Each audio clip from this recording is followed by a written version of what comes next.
Hello there. Before I start today's video, I would like to thank the Target Company. They're not a sponsor or anything. I just want to thank them because they're my favorite thing next to cybernetics. Why have bugs in your program when you can have programs in your bugs?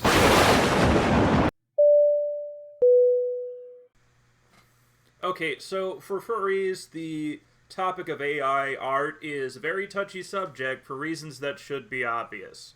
So before you go off and get any crazy ideas, black unicorn with red glowing accents and a red horn wearing a blue hoodie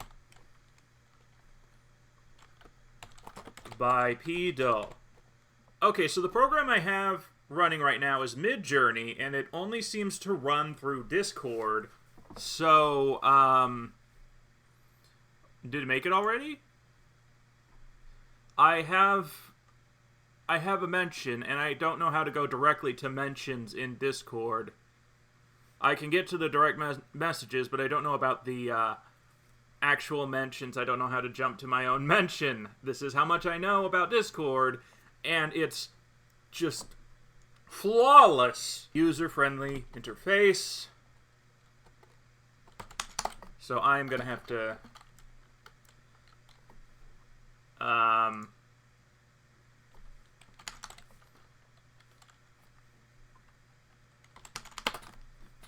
to find my own post. Look at the art right here. This is all generated by machine. It took samples, more than a human, probably at this point, and spat this out through its processor. It's some really amazing, really powerful stuff. It's got an anime cat. You can specify the style. Like, you can have cartoons. These are still images, so humanity has that going for us. Eagle. And the bot wanted to do it in a splash. Well, not the bot, the guy prompting it. He wanted splash. But sometimes it'll just pick at random the art form. If you don't specify it yourself. I think that is how this works. But then some people are like, well, I want it to look like these specs in this camera, and MidJourney will do a pretty good job of making something that is realistic looking. I wouldn't say it's PS5 levels of realism yet, but it's getting there. And yeah, the Boondocks is in the sample for this piece of art. I can tell already. Oh, hey, I think it finished. If I click one new mention, it should go directly to the mention. I don't understand. I just don't understand why. Why it just won't go there. Who programmed Discord? Probably not the average user of Discord. Someone less competent than that.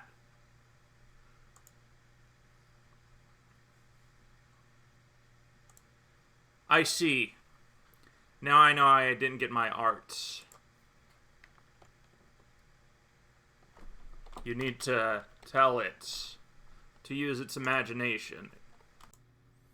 Alright, I have the result. Here is the Unicorn of Death.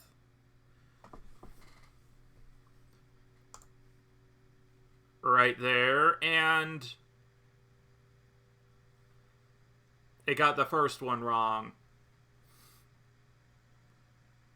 The fourth one is the closest thing that I imagine. Now, I like this.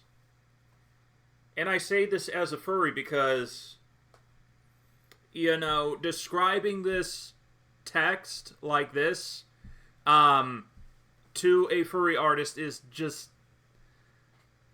It's flimsy, But honestly, I would prefer typing it here in MidJourney and then taking the bottom right image and saying, here you go, here's a reference sheet, this is what I want.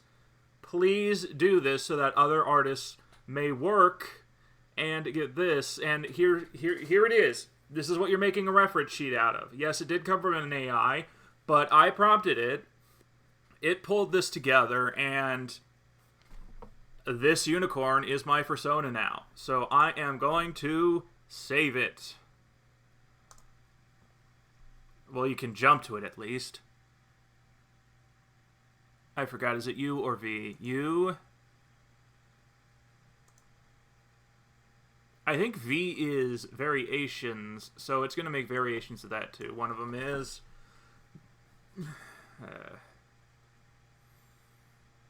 I really hate the Discord program. The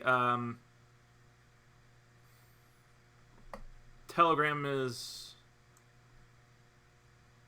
It has fewer features, but is a lot more user-friendly as a thing to chat in. Unfortunately, Telegram is on a watch list because of the people who are not furries on Telegram.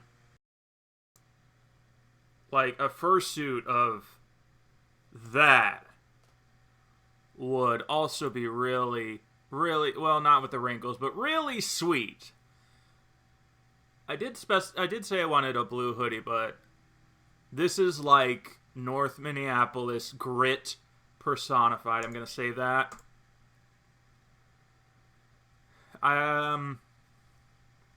Put that in my pictures.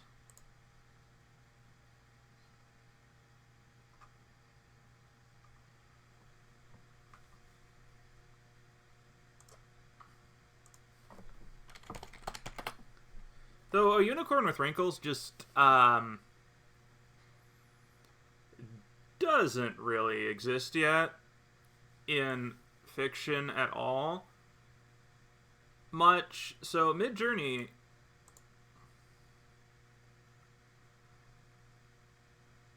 Oh, there's the variations of it. Okay. Also, they... Yeah, it would be a stretch to call MidJourney racist. It's beholden to its input. So if humanity is... They're badass unicorns, okay? Yeah, they're badass unicorns made by a machine that I can then give to a furry artist as a sample to make more furry art out of. So, to me, this has actual purpose and utility and can give more opportunities to commissioners and furry artists. Because that's really what that would really be the furry reason for. Oh yeah. There they are, behind all the widgets. The Unicorn of Death. This is what My Little Ponies see after they die. The very first thing. This unicorn is judging the eternal fate of the My Little Pony ponies. This used to be Rainbow Dash, by the way. I don't know why she volunteered for this, but maybe she didn't, and there's something to Rainbow Dash that we just did not see on TV, but happened in the canon. Or maybe we shouldn't be thinking so hard about a children's cartoon! But you know what? I'm done pretending to make art. Let's pretend to write a story, shall we? Shall we play a game? Let's do it. Let's go. Hello there, girls and boys of the Supreme Court.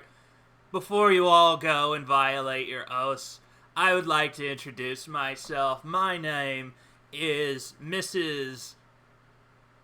Faithwater, but you could call me Rhonda. In case you're wondering why I sound like a chain smoker from Tennessee, 'cause that's where we all spawn from. over there in the forests. And most of us are also chain smokers because, Dolly made me do it. She's really into that stuff and we're really close friends with her, you know? And for you kids and also the other three, I got a really special story for you. It's called Laura the Fox Does a Really Big Nasty. It's by OpenAI, chatgpt-4, and some guy named Clark. And here's the cover for it. So here is the story. Let me get my glasses. It's in the monitor. So, without any further ado, once upon a time, in a cozy little den, lived a curious and clever little fox named Laura. Laura was a beautiful fox with a bright red coat and a fluffy white-tipped tail. She loved to play and explore the forest with her friends, but there was one thing Laura didn't like: taking baths. She was a nasty little fox. One sunny day, Laura was playing hide-and-seek with her friends when she heard an interesting conversation between two wise old owls.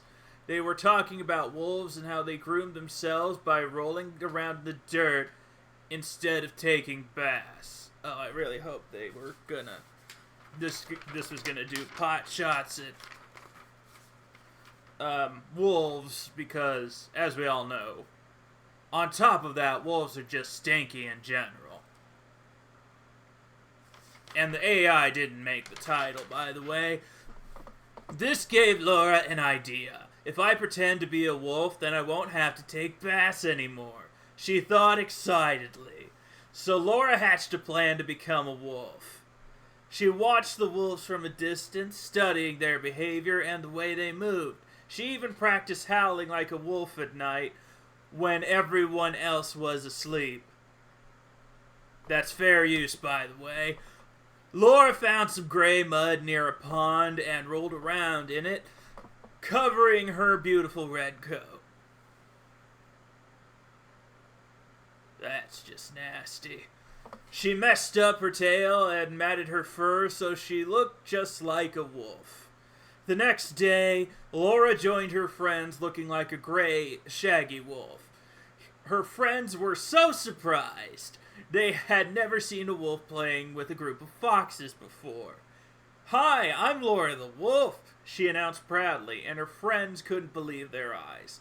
They welcomed Laura into their games, but they were also a bit nervous about having a wolf around. Days went by, and Laura was thrilled that she no longer had to take baths. Instead, she rolled around in the dirt like the wolves did, and her friends just shook their heads and laughed. One day, a real wolf appeared in the forest, and all the animals were in panic. They knew the wolves could be dangerous, and they feared for their safety. I guess wolves are... Foxes fear them too for some reason. I don't know why. Laura, still pretending to be a wolf, bravely approached the newcomer. "Hello, I'm Laura the wolf. I'm just like you," she said, trying to sound confident. The real wolf looked at Laura, puzzled. "You're not a wolf, little one. You're a fox covered in mud," he chuckled. Laura felt embarrassed but knew that the wolf was right. She was tired of pretending to be something she wasn't. She looked around and saw her worried friends watching from a distance. She missed her beautiful red coat and her fluffy white-tipped tail. Is this really red to you? I don't know. With a sigh, Laura confessed, "You're right, I'm not a wolf. I'm a fox. I just didn't want to take baths. So I pretend to be a wolf." With a sigh, Laura confessed. Next page. Laura realized that the real wolf was wise and kind. Oh, there we go. That's better. She thanked him for his advice and promised to be true to herself from then on. Laura went back to her den and took the longest, most refreshing bath she had ever taken. It took a whole week. They were all doing shifts between her bedtimes. She scrubbed off all the gray mud, and her beautiful red coat shone once again. They were all exhausted when it did. From that day on, Laura was proud to be a fox and never pretended to be a wolf again. She learned that it's always best to be yourself, no matter what.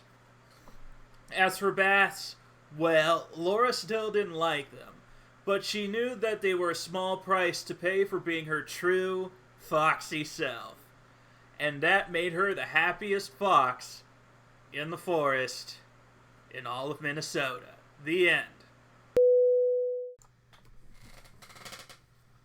You know what? I just gotta ask.